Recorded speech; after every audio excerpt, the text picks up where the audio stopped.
welcome to this carrier check-in as part of Breakbulk Europe Connect21. We're delighted to have you all here joining us virtually today and really hope that you've been enjoying the sessions if you've managed to tune in this morning. Before I hand over to our fantastic speakers, I would just first like to thank our sponsors for this session, Bilbao Port and Uniport Bilbao, and we'll now play a short video from them.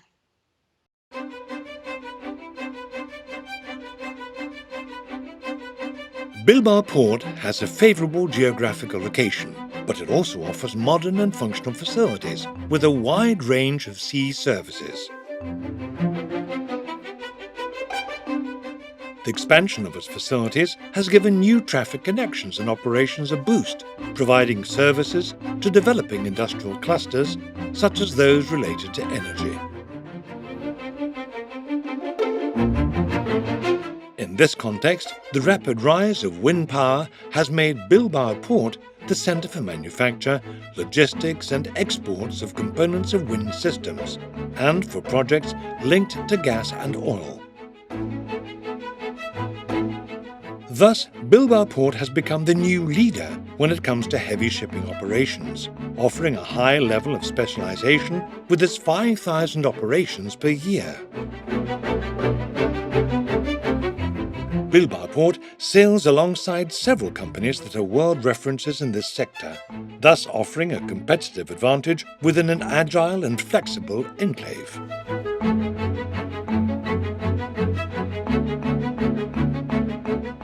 The increased size of the parts makes transportation and logistics more complex.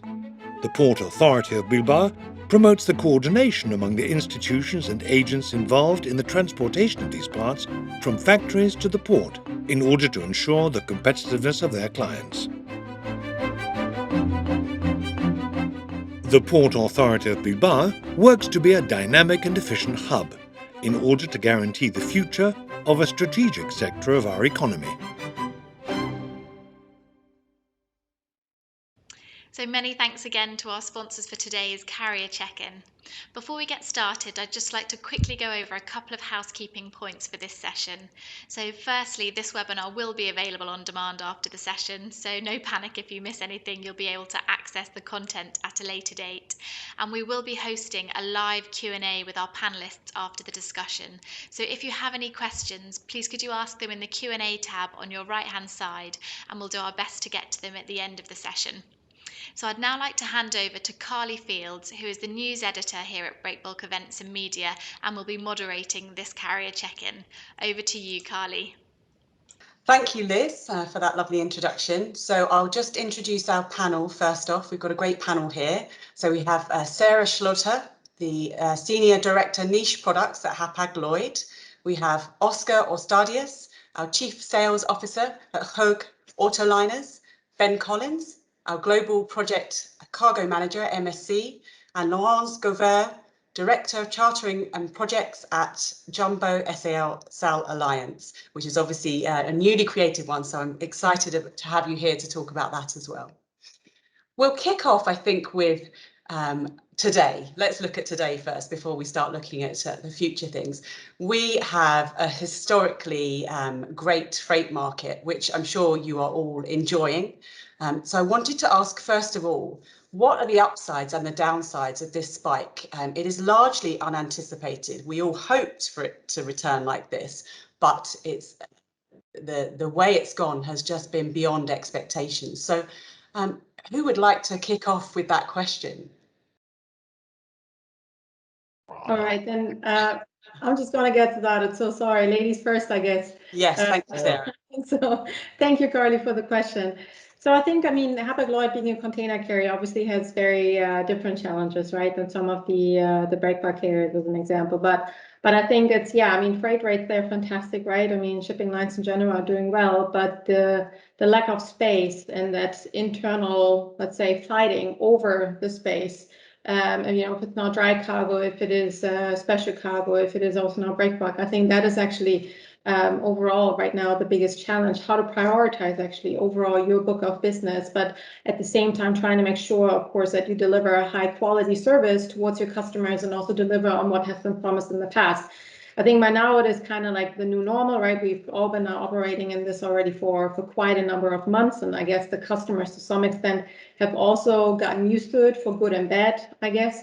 But I think the negative part is just that it's not easy to deliver necessarily right now because of that internal battle more or less going on. But at the same time, of course, it is still a strong market all around, and that obviously is something good also for us. Yeah, and Ben, are you seeing the same thing? Obviously, coming from the shipping, container shipping line side. Yeah, I think, really just reflecting a little bit what Sarah said there, the market is incredibly strong at the moment. We had the pandemic first, then the Suez on top of it, just added a little bit more pressure into the market and added some more challenges. To be frank with you, I think like the rest of us, it's a difficult time for everybody in the supply chain at the moment, carriers included, and the sooner we can get to some normalized operations across the world, I think the better for everybody in reality. And Laurence, I mean, you're looking more at the heavy lift side I think with the offshore side, that's really helped with you guys. So are you finding the same issue that you've got this fight to be able to fill your ships? You've got too much cargo, essentially, too much demand? Yeah, at the moment we definitely see that. It started off with the containers, and containers taking breakbulk cargo. They're probably now saying more no to breakbulk cargoes as they need the spaces for containers, and that puts a pressure on the multi-purpose market. But in general, yeah, I mean, we are not fed up with enjoying the wave. We are still recovering, so to say.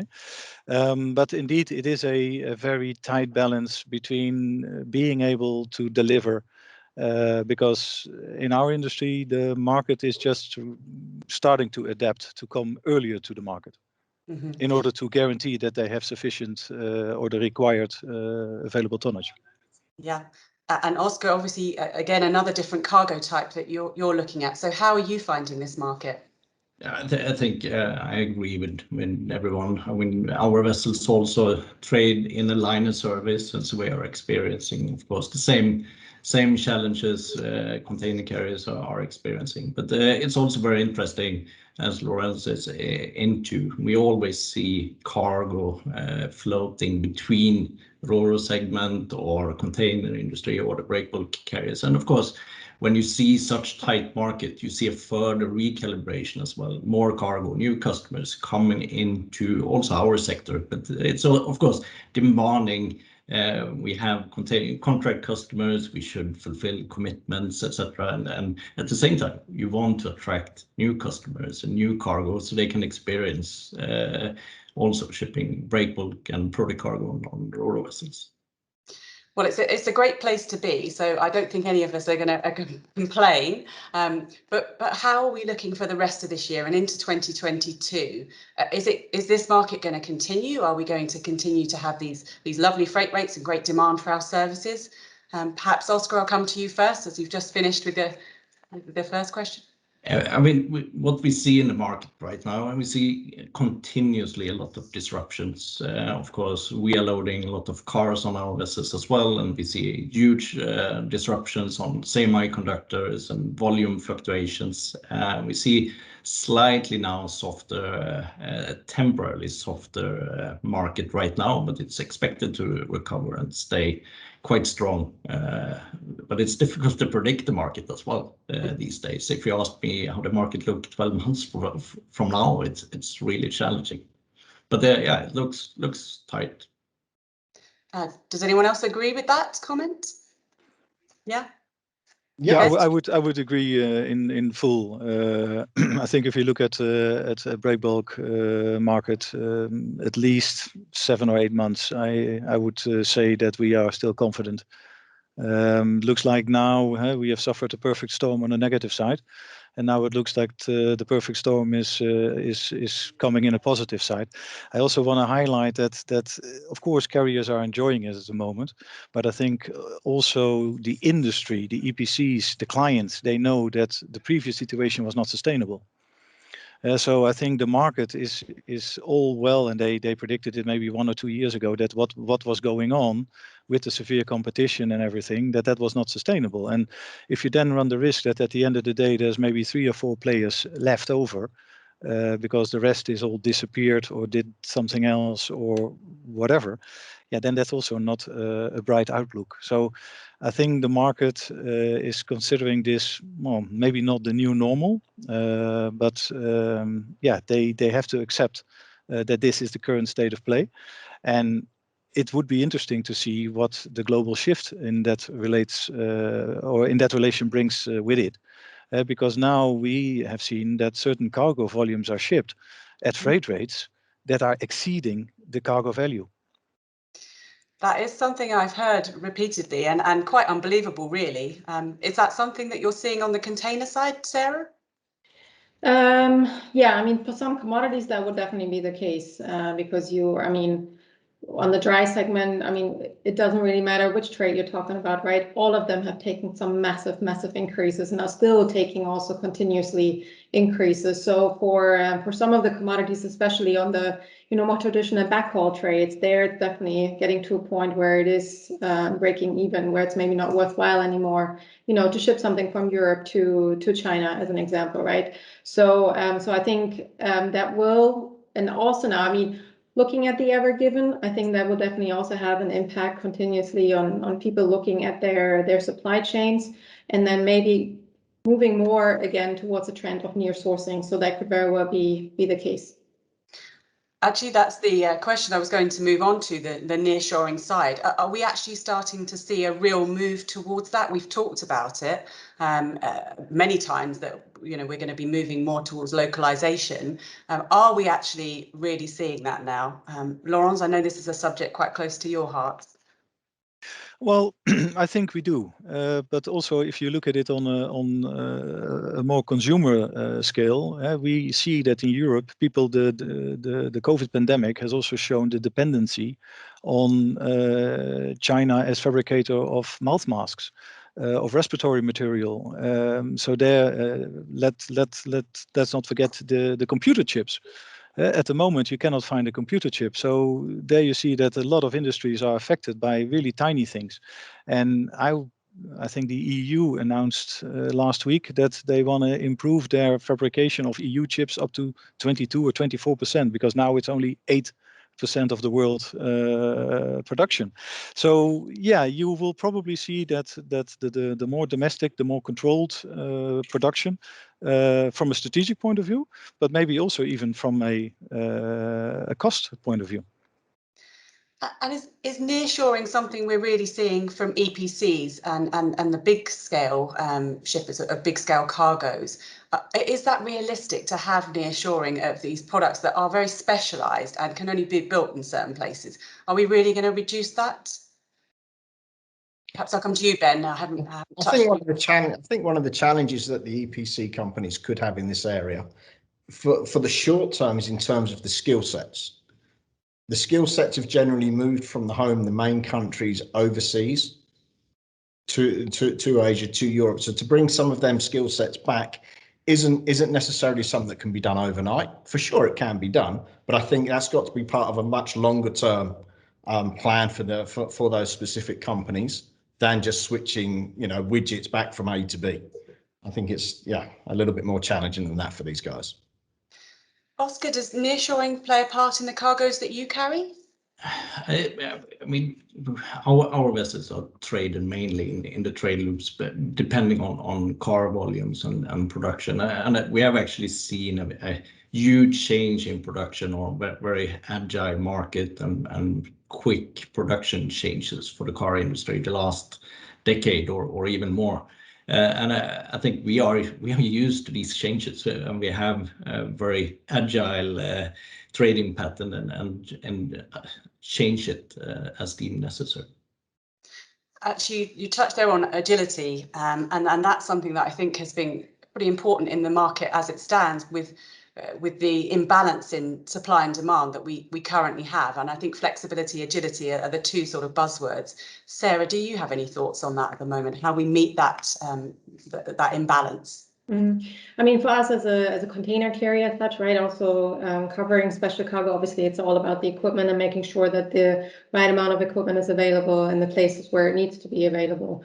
So we are now, I mean, we're a tiny bit stronger on the European side. So of course, now bringing equipment back from the US or also from Asia down to Europe, that's at times, of course, very much of a challenge if we can't quite fill it. But it just means that a lot of different stakeholders that you have within the organization, you just need to make sure that you're very nimble and that you get everybody together and that you very quickly actually find solutions while not compromising, of course, on commercial success somewhere, because you might have to move some empties or you try to convert some cargo. So that's also very much something that we're trying to push, that we, as an example, you can also, some dry cargo can, as an example, also be loaded in some open top cargo.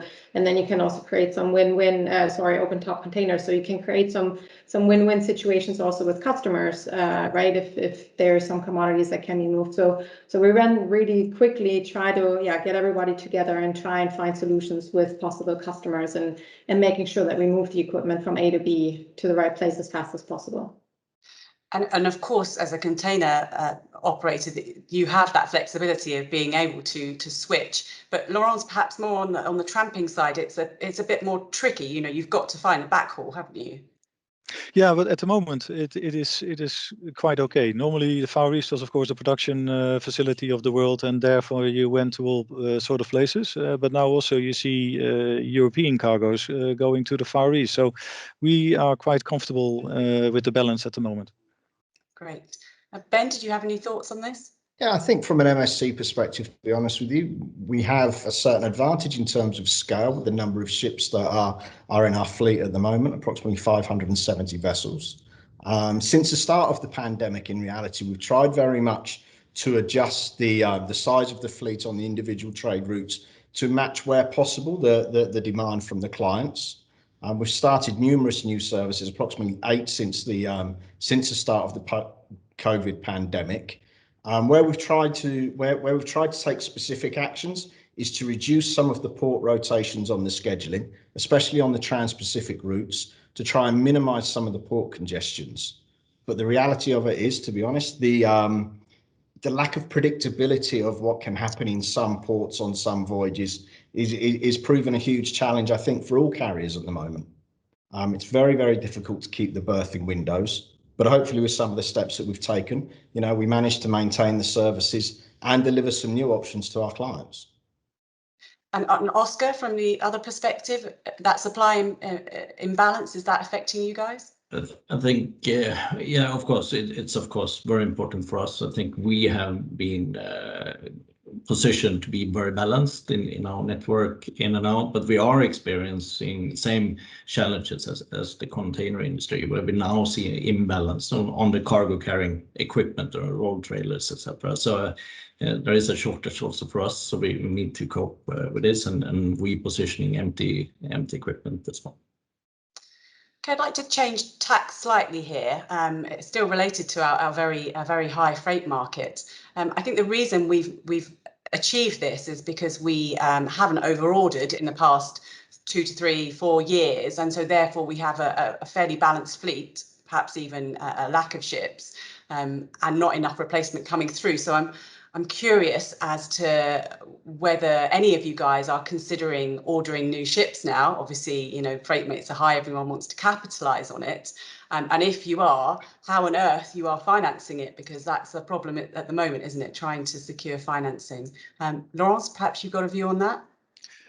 Yeah, I think at the moment every carrier is trying to get some fat on the bones again. And if you are now considering new builds, then before you get them, then you're probably 1.5, 2 years out. So to capitalize on the current, you're probably already too late. But in the slow periods, normally tonnage is ordered, because then the new build rates are most attractive. But also there you see that the yards are filling up rapidly.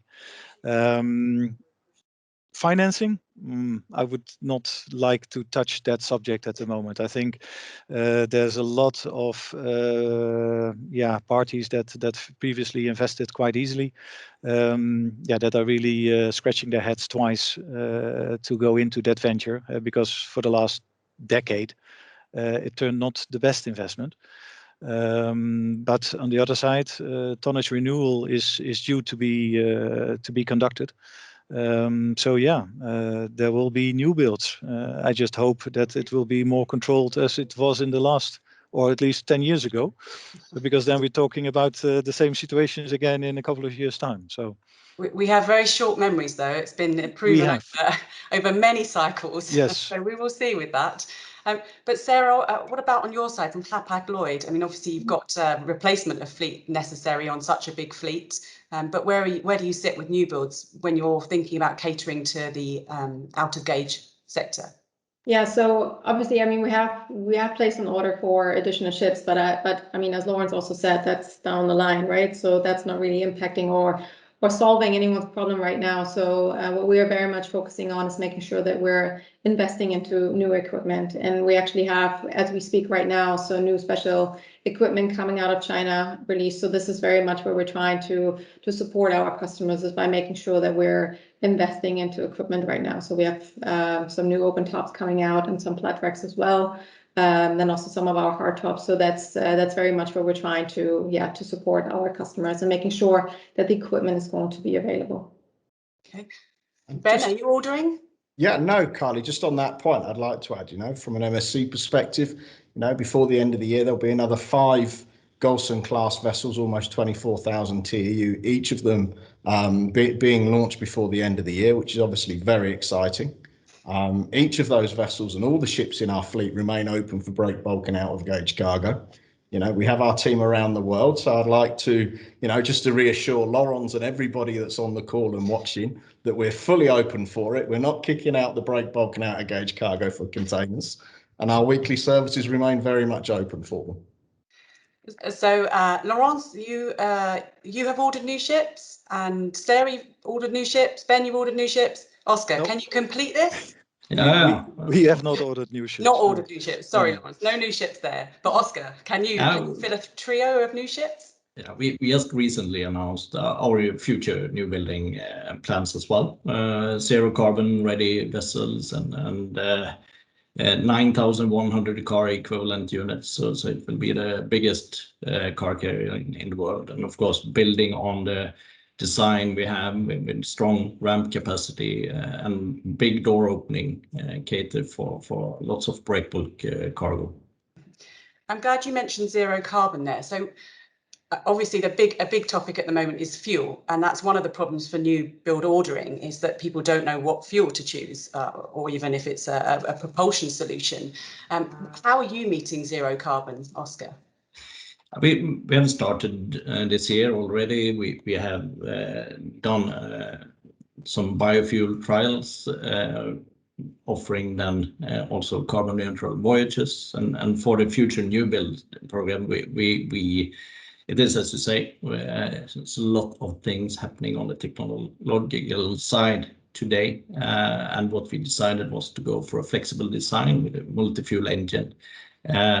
So it can run on biofuel or conventional fuels, including LNG, and then with minor modifications, it can transition to use future carbon zero fuels like green ammonia or whatever will be available.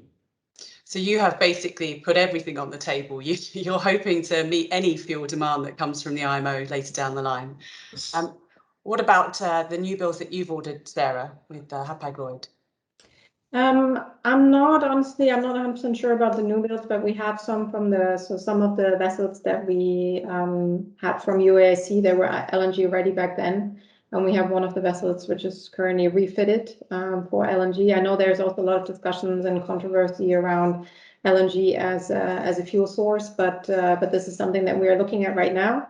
And I think also what we will pursue in the long run. But obviously, at the end of the day, we're open to to explore any of the additional opportunities or options as well for alternate fuel sources. And Ben, have you been looking at dual fuel as well? Is that where the route that you've gone down? Yeah, I think to be honest, the conversation reflects very much where the industry is. I don't think there's any one particular fuel source at the moment that is the golden bullet that's going to solve the entire problem. You know, we know that the Golson class vessels which are being launched and have been launched, you know, are amongst the most, if not the most environmentally friendly per ton of cargo around the world. You know, MSC from a perspective, you know, is trialing quite heavily the biofuels. We used 850,000 tons of biofuel last year out of Rotterdam alone, which is quite an achievement. But I think the reality and the biggest challenge is scaling this up to the right source and the availability around the world. You know, we work with numerous partners to try and deliver this, and we will continue to do so. And that sustainability drive, the zero carbon and the fuels that we're looking at, it's being driven by the public, but it's also being driven by your customers and your clients. Presumably, they're asking you, tell me, how much carbon is this burning? You know, or if they're not, they should be, or they will be very soon. How are you responding to that increase in environmental, social governance, ESG from your clients?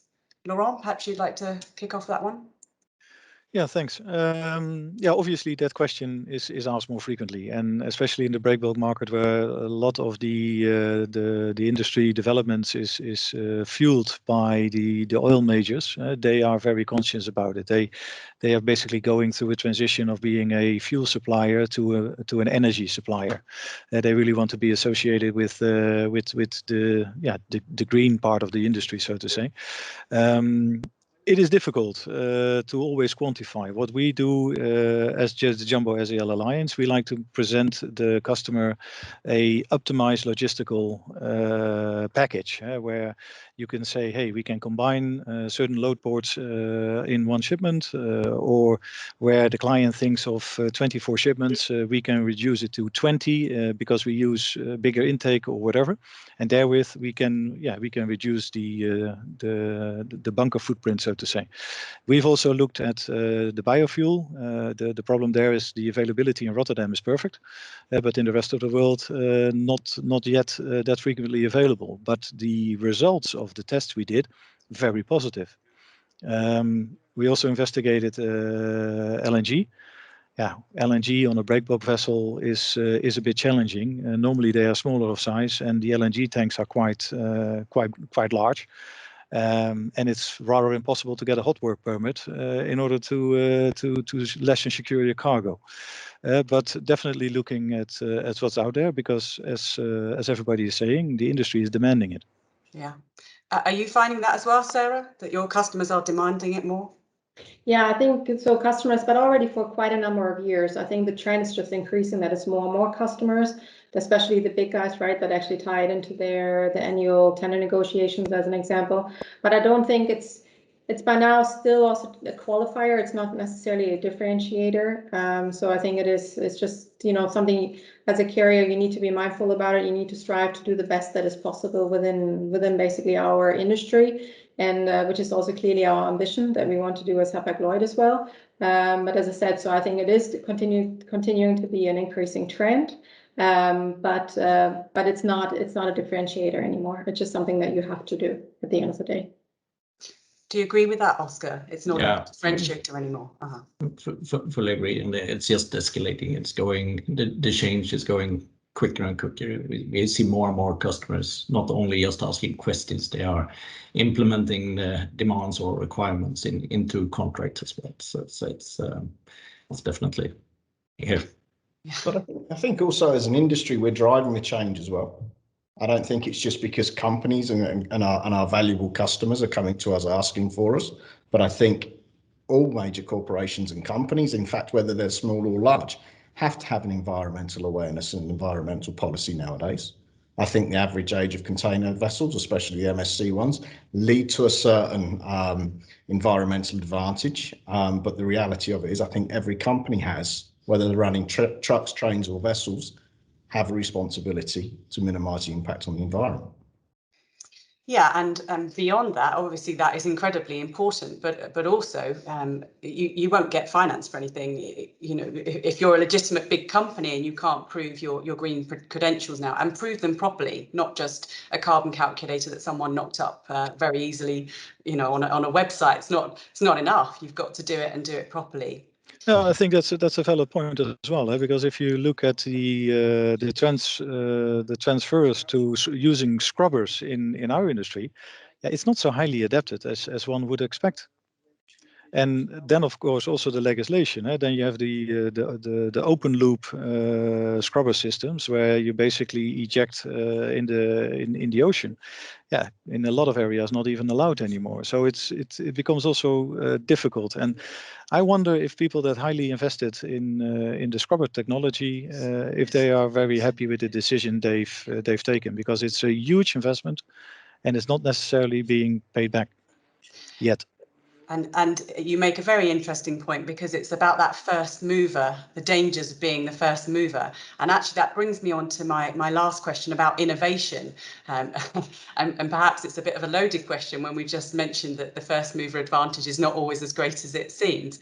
But are there any innovations that you're working on, or you're working with at the moment, or anything you've got planned that would be of interest to our audience, the breakbulk industry, things that are really out there that you've been working on or working with? Sarah, perhaps I could come to you.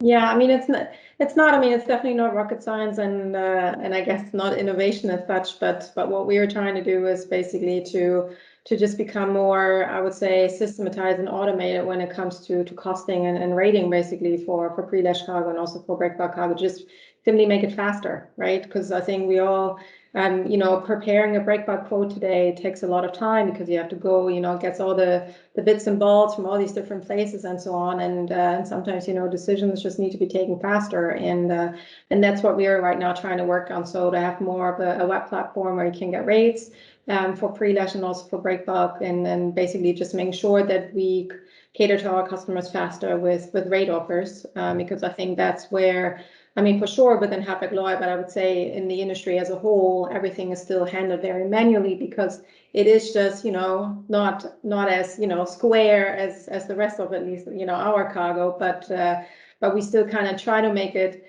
as square as possible, as it still makes sense, because obviously you also can't put everything in a box when it comes to breakbulk. So at least so that's what we're kind of trying to drive towards for our customers, and of course also driving internally also efficiencies then by having that. I think it's still an important innovation. It may not be classed as innovation for everybody, but obviously something that makes the whole process more streamlined and efficient for a customer. Well, I think we can still class it as that. Okay. Oscar, how about you? Any innovation that you can think of? Yeah, but I mean, it goes a little bit in the same direction. Cargo change, and we also need to change the vessels. I did mention our new building program, but we also changed the structural design, the ramps, to actually take more cargo, heavier cargo, wider or higher cargo. So of course, vessel design need to be changed, and also digital solutions, of course, need to develop for the future cargo as well. Laurence, I know that Jumbo, I did an article recently on the AR technology that you're using to do deck marking, which I found fascinating. Quick plug for Breakbulk magazine there, please go and read it on our website. But obviously I count that as very innovative on a real sort of technical level. Is there anything else that you guys are working on or working with? No. Basically, that is the latest and the greatest, and I must admit it's a great achievement, because it basically it does all the engineering you do in the office, and you project it via HoloLens to the people actually doing the deck marking, and talk about efficiency, lesser mistakes, and faster. Then that's it. You can easily save a day in port if you do the preparation via the HoloLens. And we're rolling it out as we speak. And saving a day in port is obviously money well saved, yes. Yeah. Ben, how about you to wrap this up? I think we've talked a lot about innovation in reality, just in this conversation, whether we're talking innovation on the ships for the technology, whether we're talking about innovation in services and changing routes to either speed up transit times or at least minimize delays onto our clients. From an MSC perspective, we know these new Golson class vessels are for the traditional fuel and fitted for the LNG. And I just think continuous steps and progress in innovation will be the way. You know, even things like MSC's, you know, now automated hull cleaning. We're using more and more shore power for the vessels alongside, which all the time minimises the environmental impact. So if we can keep going down this road and innovate more our services to provide more solutions, then better for everybody, to be honest.